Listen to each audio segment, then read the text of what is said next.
Analisis kuantitatif perusahaan. Kita harus mengerti apakah laba perusahaan tersebut bertumbuh.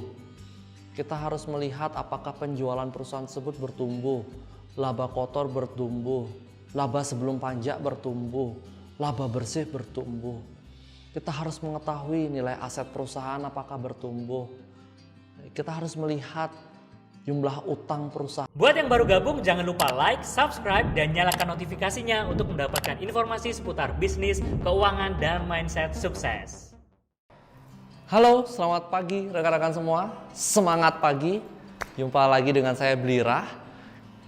Pada video kali ini saya akan menjelaskan salah satu analisis yang harus rekan-rekan pelajari dalam berinvestasi saham ya, yaitu analisis fundamental. Ya, pada video sebelumnya saya sudah menjelaskan bahwasanya analisis fundamental itu membantu kita menjawab pertanyaan mau beli saham apa. Ya, membantu kita menjawab pertanyaan ini bagaimana cara memilih perusahaan berkinerja bagus tetapi harganya murah. Jawabannya itu bisa ditemukan melalui analisis fundamental. Analisis fundamental ya secara garis besar dibagi menjadi 4 bagian. Yang pertama, analisis makroekonomi ya, baik makroekonomi Indonesia ataupun makroekonomi global. Lalu yang kedua, itu analisis sektor atau lebih tepatnya industri juga. Jadi kita harus mengetahui nih sebelum kita memulai investasi tersebut. Lalu yang ketiga, analisis perusahaan secara langsung. Analisis perusahaan dibagi menjadi 2 ya, yaitu analisis yang pertama analisis perusahaan menggunakan data kuantitatif atau angka laporan laba, laporan posisi keuangan ya.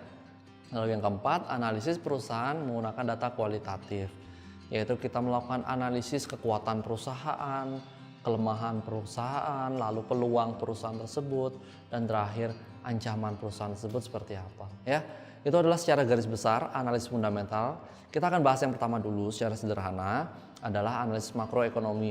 Jadi kita harus mengetahui keadaan sebuah negara, di mana negara kita yang kita mau investasi. Misalkan kita ingin berinvestasi di negara Indonesia, tentu saja kita harus mengetahui keadaan ekonomi Indonesia. Bagaimana sih keadaan ekonomi Indonesia? Ya, keadaannya seperti apa? Sedang bagus atau sedang jelek? Lalu dalam jangka panjang bagaimana keadaan perekonomiannya? Apakah Indonesia akan tetap tumbuh? Kita harus mengetahui hal tersebut ya. Lalu yang kedua, analisis sektor. Kita harus mengetahui trigger-trigger penting setiap sektornya. Karena setiap sektor punya trigger yang berbeda ya. Contohnya apa? Regulasi pemerintah ya. Contohnya masalah harga. Contoh sektor pertambangan itu sangat erat kaitannya dengan harga komoditas. Sehingga kita sebagai investor harus mengetahui nih harga komoditas batubara seperti apa. Seperti itu. Lalu yang ketiga yang tadi saya sebutkan adalah analisis kuantitatif perusahaan. Kita harus mengerti apakah laba perusahaan tersebut bertumbuh. Kita harus melihat apakah penjualan perusahaan tersebut bertumbuh, laba kotor bertumbuh, laba sebelum pajak bertumbuh, laba bersih bertumbuh. Kita harus mengetahui nilai aset perusahaan apakah bertumbuh. Kita harus melihat jumlah utang perusahaan apakah bertumbuh atau berkurang.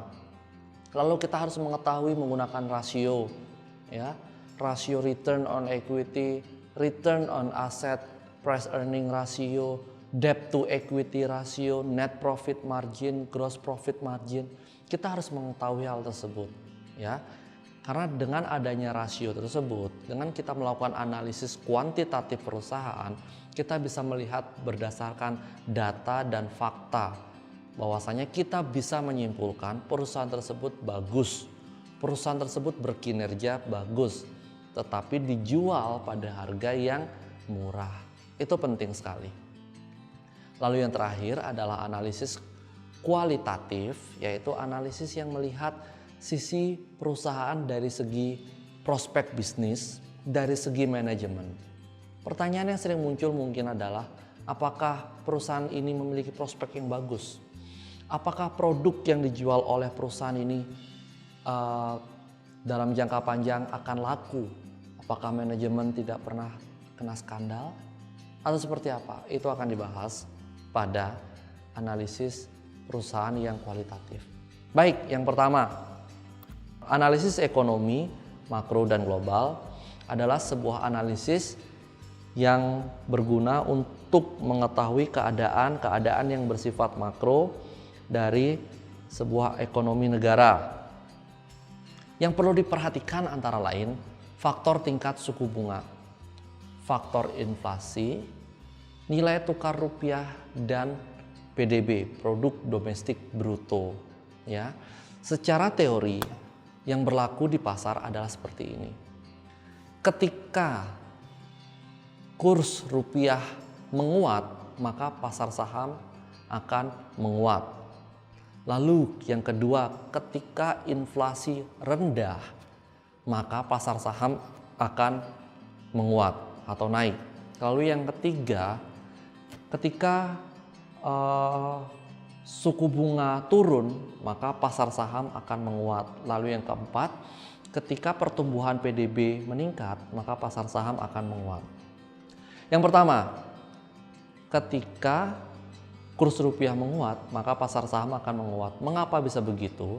Karena faktanya adalah banyak perusahaan di Indonesia yang masih mendatangkan bahan baku setengah jadi, masih import, ya, yang tentu saja mata uangnya adalah US dollar. Jadi kalau sampai rupiah melemah atau US dollar menguat, itu akan meningkatkan biaya bahan baku, rekan-rekan semua.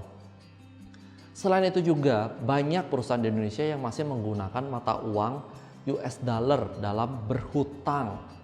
Artinya, kalau nilai US dollar menguat, rupiah melemah, itu akan berakibat bunga yang harus dibayarkan dan pokok yang harus dibayarkan dalam mata uang US dollar akan meningkat. Biaya yang meningkat, baik biaya bahan baku dan biaya bunga yang meningkat, itu akan mengurangi profit, mengurangi laba, sehingga jelek bagi perusahaan seperti itu.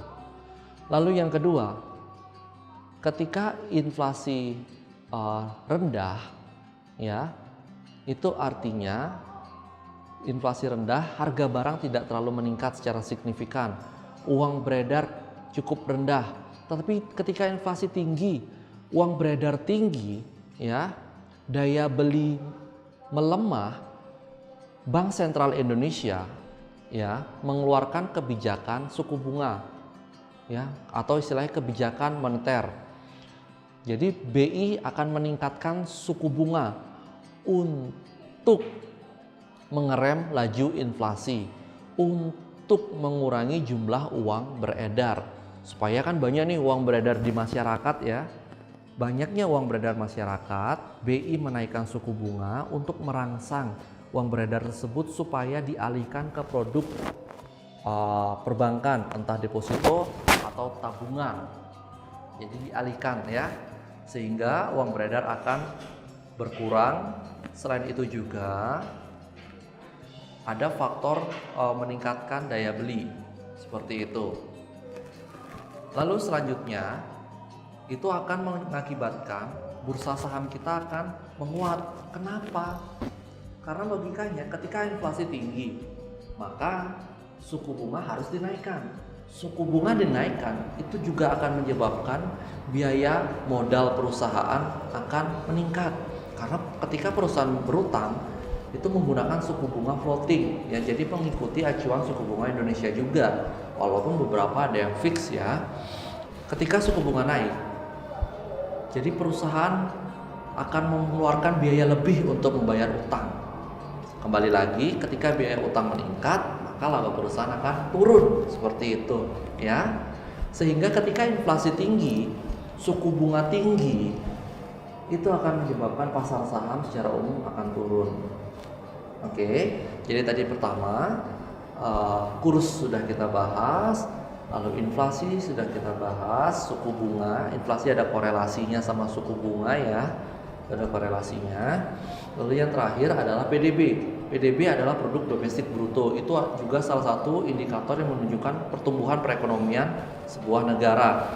Ketika PDB meningkat ya dari tahun sebelumnya atau dari periode sebelumnya, itu merupakan tanda positif bahwasanya perekonomian di Indonesia masih meningkat, masih bertumbuh ya. Sehingga kita perlu perhatikan adalah ya tentu saja ketika perekonomian tumbuh maka daya beli masyarakat juga akan bertumbuh, sehingga masyarakat terus akan melakukan konsumsi. Nah, perusahaan yang listing tentu saja akan mendapatkan dari imbal hasil atau feedback dari pertumbuhan PDB tersebut. Oke. Nah, suku bunga ini merupakan kebijakan moneter dari Bank Indonesia untuk mengatur perekonomian. Ketika suku bunga dinaikkan, itu juga bisa membantu untuk menguatkan nilai tukar rupiah. Ketika suku bunga dinaikkan, maka imbal hasil obligasi atau deposito juga akan meningkat ya, sehingga akan merangsang dana asing yang harapannya US dollar untuk mengkonversi ya mata uang dolar ke rupiah, sehingga permintaan rupiah akan meningkat. Permintaan rupiah yang meningkat akan menguatkan nilai tukar rupiah itu sendiri ya. Jadi korelasinya seperti itu. Ketika kurs rupiah melemah ya, BI melalui kebijakan moneternya meningkatkan suku bunga untuk merangsang dana asing. Tapi ketika inflasi tinggi, BI juga meningkatkan suku bunganya. Tapi ingat, keempat faktor ini sangat mempengaruhi pasar modal. Lebih tepatnya ekonomi makro yang melalui empat faktor itu mempengaruhi pasar modal. Sederhananya aja, mereka akan mempengaruhi faktor biaya-biaya perusahaan ya. Kayak tadi biaya bahan baku melalui kurs karena masih banyak yang import. Lalu biaya utang ya melalui suku bunga, lalu daya beli mempengaruhi penjualan ya. Harapannya perusahaan yang bagus adalah penjualan konsisten meningkat ya, laba kotor konsisten meningkat ya, laba sebelum pajak dan bunga konsisten meningkat, lalu laba bersih konsisten meningkat. Itu adalah perusahaan yang bagus, perusahaan terus bertumbuh ya, seperti itu. Sehingga kita sebagai investor sangat aware, harus aware dengan keadaan-keadaan ekonomi makro ya. Suku bunga di Amerika juga diperhatikan, suku bunga di Eropa, pertumbuhan ekonomi di Amerika, Eropa ya. Data-data ini bisa dibaca melalui sumber resmi. Kalau data ekonomi makro di Indonesia bisa dilihat melalui BPS. Tapi kalau data ekonomi di luar negeri bisa dipantau melalui portal-portal berita. Seperti itu. Seperti yang terbaru, rilis data PDB, rata-rata semua negara turun, termasuk Indonesia. Tapi Indonesia masih dalam teritori positif 2,97%, sedangkan negara lain negatif. Kita masih patut berbangga untuk Indonesia ini. Rilis data kuartal pertama 2020, PDB Indonesia masih positif.